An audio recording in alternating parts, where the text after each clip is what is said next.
Hey everyone, Nick Sakalis here with another Landlord Side of the Story video.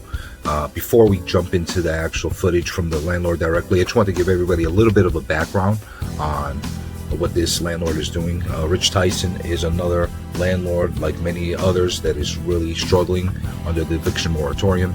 And something that's unique to Rich himself is he's actually taking a very active role of trying to get answers and some resolutions from the government. The following is a compilation of his three first videos, kind of giving everybody the story of what he's doing. Definitely worth watching the whole video, but at the same time, I do recommend that everybody goes on to Rich's page, which I'm going to have down in the description below, and show him your support as well. Subscribe to his channel and look for all the new updates that are coming in from him. I'll do a follow-up video on him as well down the line, but you definitely want to see all the videos that are coming in live from him as they come in, and definitely show him your support.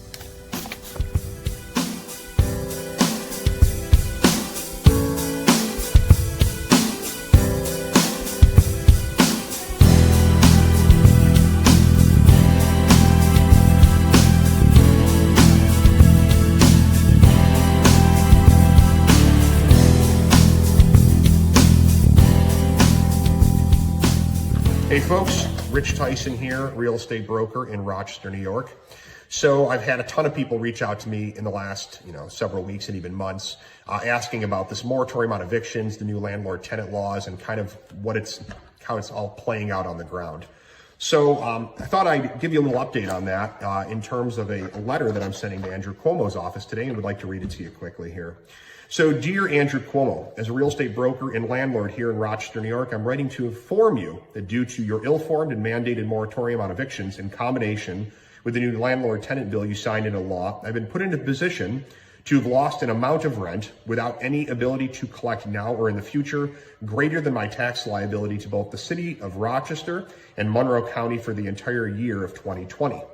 My property tax liability per year is approximately $58,000. I have lost more than that year to date from tenants not affected by COVID, but who have simply chosen not to pay rent. And the losses continue, both in terms of attorney's fees and what will likely be additional months without rent collected as I work through the process to finally begin to evict those who are still living for free.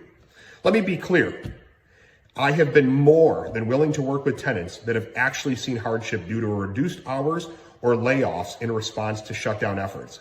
I have no problem working with people who have experienced hardship, as I myself have lived paycheck to paycheck in my past. I am not evicting people that are being affected by COVID and who are working to get caught up. I repeat, not evicting those people.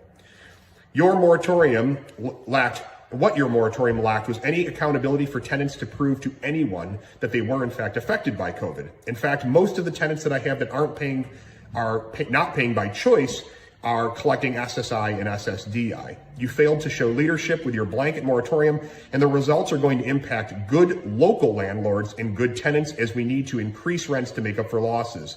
Landlords are not retailers. We are not restaurateurs. We are not the type of service provider that can rally back with a better next quarter and make up for losses. The best we can ever hoped for is to minimize vacancies to stay as close to 100% occupancy as possible. When we lose months of rent and there is no recourse to collect from those who chose not to pay, that money is gone forever.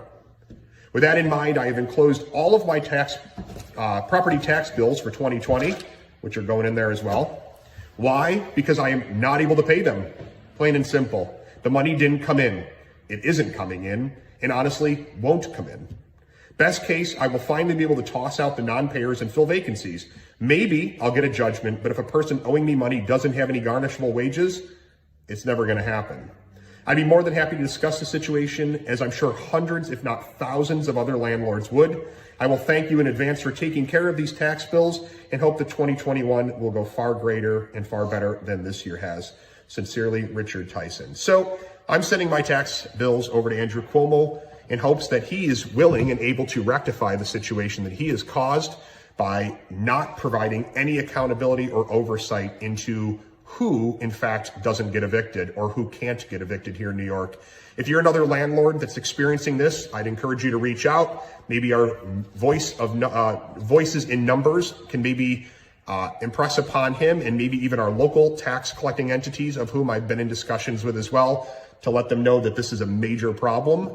And there's one person that really needs to resolve this, and that's the person who's put all these wheels into motion, both in terms of signing the bill into law for the landlord-tenant laws that have extended minimum timeframes on evictions, and also the person who, not through the legislature, but through executive order, put an eviction moratorium in place. So wish me luck. For those of you all affected out there, I wish you guys luck. And let's hope to God 2021 is a little smoother, huh?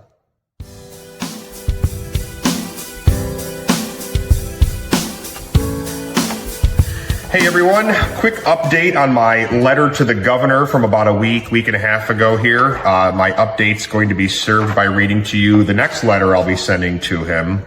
To the appropriate staff member, I am writing as I was told to send a second letter requesting a callback regarding my first letter, which was delivered to your office at 10:07 a.m. on November 2nd, 2020, explaining how the governor's moratorium lacking accountability has put me in a position to be unable to pay my property taxes for the year. The correspondence, along with my letter, included a copy of all tax bills for your review. I called today, November 9th, 2020 at 12:15 p.m. and was advised that the quote-unquote appropriate staff member had received my initial correspondence, but the woman who answered the phone was unable to tell me who had it, other than it was simply the appropriate staff member, and that I should expect a call back in the next few weeks. I asked for that person's name and she refused to provide it. Then asked if I could speak with her manager, and after a few minutes on hold was told that the manager would not speak with me. I asked for her name as well and was told her name is Sarah, but was refused to provide a last name, but she refused to provide a last name or initial. She indicated that she works on the governor's correspondence unit. Please call me regarding my correspondence. Thanks. Name and telephone number at the bottom. So I'll be sending this out this afternoon via certified mail again to see if we can get some engagement on this topic from the governor's office. Wish me luck.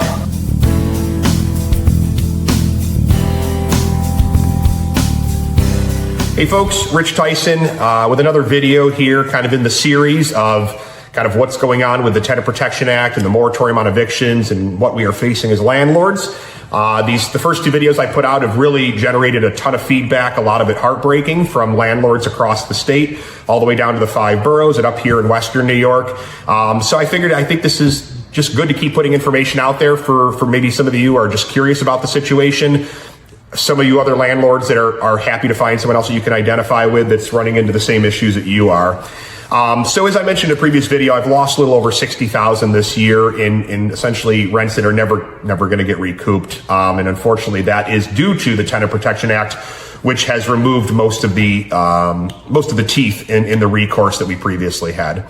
But I did get this week the bill from my attorney, who I love, and I'm not complaining about the costs of my attorney, but I just think it's interesting to point out, outside of the lost rents, kind of some of the other costs that we're facing as landlords and we're incurring. So I had 11 people that I opted to start the eviction process on. As I mentioned in a previous video, these are not people that just had a downturn in wages. I'm working with those folks and more than happy to do so. I've certainly run into rough times in my past, and I can appreciate other people doing so, or being in that position themselves. But these are people that I know have had literally no downturn in wages. Some of them, majority of them, collecting SSI and SSDI. And so it's time to get them to move along now that we can open the eviction process back up, at least temporarily. Hopefully that doesn't change. So there's two notices that need to be served to tenants. One is a notice of non-receipt, because in New York State now you have to notify someone that you have not received their rent. Seems that would be something that they would know already, but good old New York wants us to serve paperwork indicating that that's the case. So between that and then the notice, the 14-day pay or vacate, which basically says, give me the money, get out in 14 days. So for those two notices to go out to the 11 folks I had, that was $1,815 at a cost of $165 a person. So thankfully, I found out in the last 24 hours that two of the folks that received those notices opted to vacate. They've, relinquished tenancy. They've left the keys and they've moved along, so I can get started on the process of getting them rentable again, repainting them, pulling carpets out. They're pretty nasty looking, unfortunately. So I'm not going to be able to recoup any of those costs either, outside of the security deposit, which certainly doesn't come close to accounting for the amount of money it's going to cost to get these things back up to snuff. So the good news, I guess for lack of a better term, would be that I've only got to process 9 people at this point at a cost of $300 for my attorney to go to court. Now, that's me being optimistic that she's only going to have to go to court once per tenant. So that's an additional $2,700. So at minimum right now, I'm looking at a little over $4,500, $4,515 in attorney's fees. And that again is for the serving of the 2 notices and the initial court date that we will hopefully be obtaining in the next few weeks. Pardon me while I glance at my notes here. But now, kind of beyond that, right? So the process I'm anticipating is, and maybe being cautiously optimistic, is going to take about 3 months at this point. That is because it's going to take us several weeks to get a court date. Once we get to court, so long as everything goes well and the judge recognizes that this person hasn't paid in several months at that point, is likely to tell them that they've either got to pay or they've got to vacate. Now, the Tenant Protection Act took what used to be, I think, discretionary to the judge and has now made that a minimum of 14-day process. So they're going to get an additional 14 days after the court date to pay or vacate.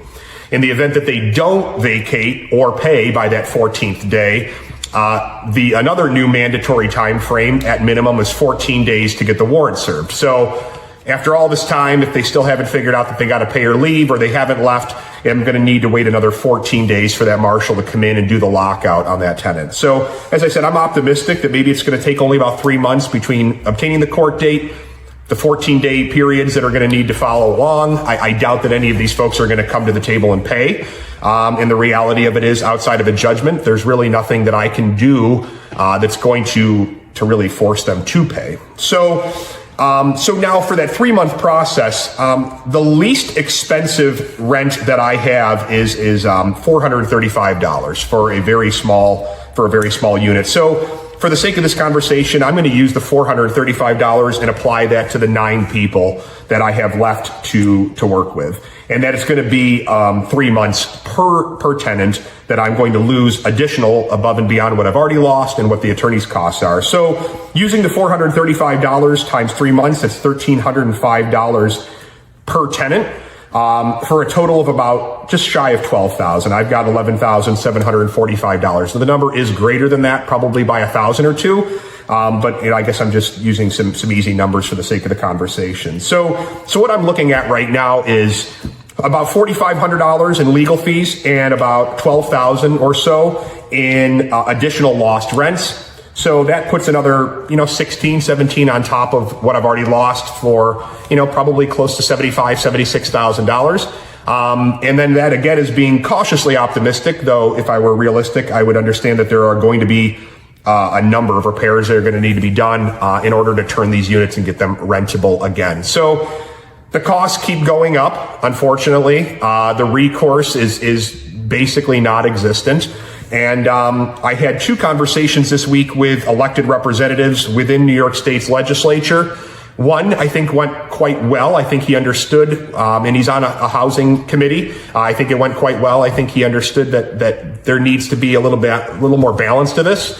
The other person that I spoke with, and I'm going to reserve saying their names for now because I'm optimistic that maybe some additional dialogue will help not convince them, but help enlighten them as to what is really going on out here. The other one was basically kind of the impression that the Tenant Protection Act has really nothing to do with this, failed to recognize that removing our ability for recourse and our ability to properly screen tenants is what's creating the environment where people feel empowered and emboldened to not pay rent and to kind of hang out as long as they want. So keep coming, keep sending your stories to me. Keep, kind of sending me what you're seeing out there as well, to the other landlords. I've had some really wonderful dialogue with a bunch of you across the state and want to continue to do so. The folks that are anti-landlord are very organized, and I think it's probably about time that we do a better job organizing ourselves. Because this is it's quite punitive, and it's really unfortunate to see what's going on out there.